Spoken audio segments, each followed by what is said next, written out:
আমরা এখন চিলাপাতা জঙ্গলের সামনে দিয়ে আমি আমার পার্টনার আমির দুইজনে চলেছি রায়মাটাঙ্গের উদ্দেশ্যে। আপনারা যে দূরে যে কটেজগুলো দেখতে পাচ্ছেন, এখানে আসলে আপনারা স্টে করতে পারবেন।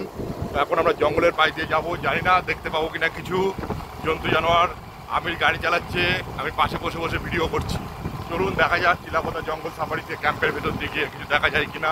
এখানে চারিপাশে প্রচুর হোমস্টে আছে, এই দেখুন হোমস্টে, গাড়ি চারিপাশ দিয়ে আমরা রাস্তার ভিতরে সুন্দর সুন্দর হোমস্টে আছে থাকার জন্য। আপনারা যদি কেউ আসতে চান ভিডিও ক্লিপে লিখে দেখুন জঙ্গল, এই জঙ্গল শুরু হয়ে গেল। আমরা এখন জঙ্গলের সাইড দিয়ে যাচ্ছি। এটা জঙ্গলের ভেতর দিয়েও একটা রাস্তা আছে, কিন্তু আমাদের আজকে গন্তব্যস্থান হচ্ছে রায়মাটাং, সেই জন্য আমরা জঙ্গলের সাইডে যাচ্ছি। আমির চালাচ্ছে, আমাদের গাড়িতে করে আমরা দুজন চলেছি রায়মাটাং। চলুন দেখা যাক জঙ্গলের ভেতরে কিছু দেখা যায় কিনা।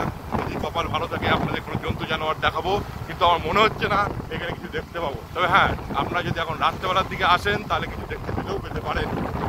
চলুন বন্ধুরা, পরের ভিডিও আবার দেখা হবে।